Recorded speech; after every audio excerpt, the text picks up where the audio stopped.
खुशकिस्मत होते हैं वो लोग जिन्हें आत्मनिरीक्षण करने का समय मिलता है, वरना तो पूरी जिंदगी 2 वक्त की रोटी कमाने और जिम्मेदारियां निभाने में बीत जाती है। अपने लिए समय ही नहीं बचता और वही जिम्मेदारियां निभाते निभाते आदमी इतना थक जाता है कि जिंदगी एक बोझ लगने लगती है। उसमें कुछ मजा नहीं रहता, कुछ उमंग, कुछ उत्साह, जोश जिंदगी से गायब हो जाता है। लेकिन आदमी हमेशा से ऐसा नहीं होता। कभी तो वो बहुत जोशीला, उत्साह से भरा हुआ रहा होगा, लेकिन अब ऐसा क्या हुआ कि वो जोश ठंडा पड़ गया। जिंदगी में कोई उमंग या उत्साह की किरण दिखाई नहीं पड़ती। ऐसा क्यों हुआ? आज के जिस बौद्धिक ज्ञान पे हम चर्चा करने वाले हैं, उसका विषय यही रहने वाला है कि जीवन को जीने की नई शुरुआत कैसे की जाए। वही उत्साह, वही उमंग, वही जोश और वही नयापन फिर से कैसे वापस आए। ये मध्यकालीन समय की बात है और ये उस वक्त की बात है जब तथागत आत्मज्ञान को प्राप्त कर चुके थे। उनके असीम ज्ञान की चर्चा पूरे विश्व में फैलने लगी थी और तथागत की ये प्रसिद्धि देखकर शहर के बहुत से युवाओं में आत्मज्ञान प्राप्त करने की होड़ लग गई। आत्मज्ञान प्राप्त करने की इच्छा बहुत कम शिष्यों में थी, लेकिन आत्मज्ञान का दिखावा करके सब में प्रसिद्ध होने की लालसा सभी के दिल में बसी हुई थी। जब भी तथागत के पास कोई युवा शिष्य आत्मज्ञान प्राप्त करने के लिए आता तो तथागत उसे कुछ दिनों के लिए भिक्षा मांगने और चुप रहने के लिए कह देते। शुरुआत में हर शिष्य पूरा मन लगाकर भिक्षा मांगने का काम करता था, लेकिन जैसे जैसे कुछ समय बीतता था उनके भिक्षा मांगने में से रुचि खत्म होती चली जाती थी। अधिकतर युवा शिष्य अब किसी भी काम में रुचि नहीं दिखाते थे। एक दिन तथागत के एक प्रिय शिष्य ने तथागत को पूरे युवाओं का हाल बता दिया और उस शिष्य ने तथागत से अनुरोध किया कि आप सभी के सामने कोई उपदेश दें ताकि उनकी हर काम में रुचि पहले की तरह बन जाए और वो आत्मज्ञान प्राप्त करने के मार्ग पर हमेशा हमेशा के लिए चलते रह सके। उस शिष्य ने तथागत से हाथ जोड़कर कहा कि हे तथागत, एक आप ही हैं जो भटके हुए युवा शिष्यों को सही मार्ग दिखा सकते हैं। कृपया करके अपने पावन उपदेशों से हम सभी का मार्गदर्शन जरूर करें। बुद्ध ने उस शिष्य के सिर पर हाथ फेरते हुए कहा कि आत्मज्ञान के मार्ग पर तो आदमी को खुद ही चलना पड़ता है। जब तक उसके अंदर अपने आप से आत्मज्ञान प्राप्त करने की इच्छा नहीं उठेगी, तब तक वो आत्मज्ञान प्राप्त करने का सिर्फ दिखावा भर करेगा, लेकिन उसकी आंतरिक शक्ति अपनी परिपूर्णता में कभी काम नहीं कर पाएगी। लेकिन फिर भी तुम चाहते हो कि मैं तुम लोगों को सही राह दिखाने के लिए कोई उपदेश दूं, तो कल संध्या समय यही उपदेश रहेगा कि जवानी में आदमी का मन बूढ़ा क्यों हो जाता है। अगले दिन संध्या समय अपना उपदेश शुरू करते हुए तथागत ने एक युवा शिष्य से पूछा कि रास्ते में चलते हुए अगर तुम्हारे पैर के नीचे कोई सांप आ जाए तो तुम क्या करोगे? उस युवा शिष्य ने जवाब दिया, हे तथागत, अगर मुझसे ये गलती हो जाती है तो मैं वहां से भागने में ही अपनी भलाई समझूंगा, क्योंकि सांप पलटकर मुझ पर हमला भी कर सकता है। इसलिए मुझे सतर्क रहना होगा और जल्द से जल्द वहां से भाग जाना होगा। तथागत ने सभी शिष्यों को संबोधित करते हुए कहना शुरू किया कि जिस प्रकार जंगल में एक हिरन अपने प्राणों के लिए हमेशा सतर्क रहता है, उसी प्रकार एक शेर उसका शिकार करने के लिए पूरा सतर्क रहता है। जब भी उसे मौका मिलता है वह उस हिरन का शिकार कर लेता है। तो यहाँ पर जिसकी भी सतर्कता कम होगी उसे अपने जीवन से हाथ धोना पड़ेगा। या तो हिरन मारा जाएगा या फिर शेर भूखा मर जाएगा। मजे की बात यह है कि वो शेर और उस हिरन को प्रतिपल सतर्क रहना होगा। अगर उनमें से कोई भी एक पल के लिए भी चूका तो अपनी बाजी हार जाएगा।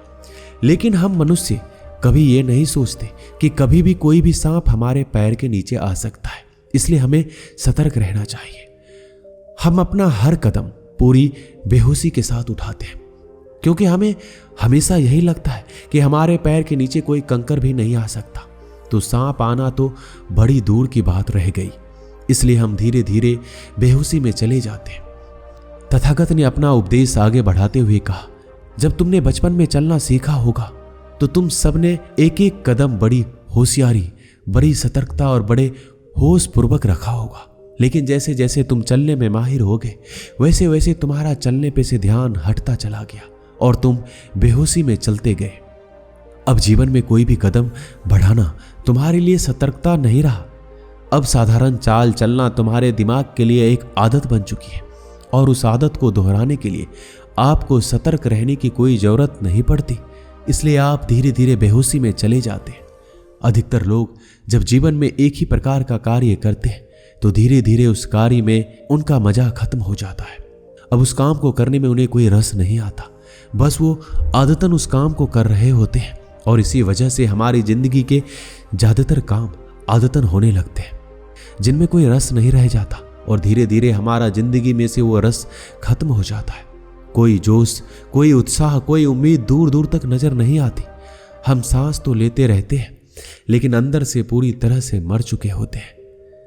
तथागत ने सभी शिष्यों से सवाल किया कि अपने जीवन में अगर एक ही काम को बार बार करना हो तो फिर भी उसमें रस बना रहे, उसमें सतर्कता बनी रहे, उसमें एक उत्साह हो, जोश हो किसी भी काम को करने में, चाहे वो काम हमें 1000 बार ही क्यों ना करना पड़े, तो वो किस प्रकार संभव हो सकता है। जब कोई शिष्य जवाब नहीं दे पाया तो तथागत ने समझाना शुरू किया कि आदमी को जब भी ऐसा लगता है कि उसने उस काम से सारा ज्ञान हासिल कर लिया है, उसने वो कला पूरी तरह से सीख ली है, वो उसे परिपूर्ण तरह से समझता है, जब आदमी को ऐसा एहसास होता है तो उसका रस उसमें से खत्म हो जाता है, क्योंकि उसके पास उसके बारे में सीखने को कुछ बचा ही नहीं है। अब वो सीखे तो क्या सीखे, वो उसे पूरी तरह से समझ चुका है। और यहीं पर आदमी एक गलती कर बैठता है। अगर आंखें खुली रखी जाए, बुद्धि को स्पष्ट रखा जाए तो हर छोटे से छोटे काम भी आत्मज्ञान प्राप्त करने का एक रास्ता बन सकता है। तथागत ने अपनी बात आगे बढ़ाते हुए कहा, किसी काम में से चुस्ती, उत्साह या जोश खत्म होने का दूसरा बड़ा कारण होता है हमें लगता है हमारे पास बहुत समय है, हम तो हमेशा जीवित रहेंगे, और अपने अवचेतन के इसी विचार के कारण हम हर काम बड़े ही बेहोशी के साथ करने लगते हैं। लेकिन जो समझदार होते हैं वो ये जानते हैं कि हर सांस आखिरी सांस हो सकती है, इसलिए हमें हर रोज मरना होगा। अपनी सारी चिंताएं, सारे मन के द्वेष, सारी छटपटाहट दिन के खत्म होते होते हमें अपने मन से भी उतार देनी होगी और हमें ये विचार पैदा करना होगा एक नया जीवन होता है और वो जीवन शाम होते ही खत्म हो जाएगा। इसलिए आपके पास सीमित समय है, उसी सीमित समय में आपको आत्मज्ञान प्राप्त करने के सारे तरीके अपनाने होंगे। आप उस आत्मज्ञान को पाने के लिए गैर जिम्मेदाराना नहीं हो सकते, क्योंकि वही जीवन का असली निचोड़ है। उसके लिए ही हमें चुस्त रहना होगा, हर दिन को जीना होगा, हर सांस को भरपूर तरीके से जीना होगा और यह एहसास करना होगा कि हम चाहे जिस काम को भी करें वो काम अपने आप में बिल्कुल नया है। चाहे हम उस काम को बार बार ही क्यों ना करें, लेकिन हमारी चेतना हमेशा नई होनी चाहिए। उसमें एक नयापन, एक ताजगी, एक उत्साह होना चाहिए। तब हमारे जीवन में परम आनंद का उदय होगा। ऐसा आनंद जो निरंतर है, जो शाश्वत है, जो कभी नहीं मिटता, जो किसी चीज से पता नहीं होता। और जब हम निरंतर उस आनंद का एहसास कर पाते हैं तब हमें पता चलता है कि आत्मज्ञान का रास्ता कौन सा है, हमें किस रास्ते पे आगे बढ़ना है। फिर आपको किसी से कोई सवाल पूछने की जरूरत नहीं रह जाएगी, फिर आपको कोई वीडियो नहीं देखनी होगी। बस अब आपको आपका मार्ग मिल गया है। अब आप निरंतर 24 घंटे अपने आनंद में रह सकते हैं। किसी काम को करते हुए भी या खाली बैठे हुए भी आप निरंतर उस आनंद का एहसास कर पा रहे हैं। आपकी हर एक सांस आखिरी हो सकती है, इसलिए आप अपनी हर सांस को जी रहे हो। आपकी चेतना में नवीनता है, उसमें ताजगी है। तथागत ने अपना उपदेश खत्म करते हुए सभी शिष्यों को कहा कि अभी हम सब रात्रि का भोजन करने के लिए जा रहे हैं। भोजन तो हम रोज करते हैं, लेकिन आज से भोजन का हर टुकड़ा हम इस प्रकार महसूस करेंगे जैसे हम पहली बार उस टुकड़े को अपने मुंह में ले रहे हैं। और इससे आपकी चेतना नवीन होती जाएगी, नई होती जाएगी। हर काम में इस प्रयोग को अपनाओ और आप पाओगे कि आपके शरीर को बूढ़ा हो जाने पर भी आपकी चेतना एकदम नवीन है। आपकी आंखों में कोई थकावट नहीं है, बल्कि उसमें एक आश्चर्य है, एक उत्साह बना हुआ है। इसके बाद तथागत और सभी शिष्य रात्रि का भोजन करने के लिए भोजन कक्ष में पहुंच जाते हैं। दोस्तों, इस वीडियो में बस इतना ही। मिलते हैं अगले वीडियो में। अपना ख्याल रखिएगा। धन्यवाद।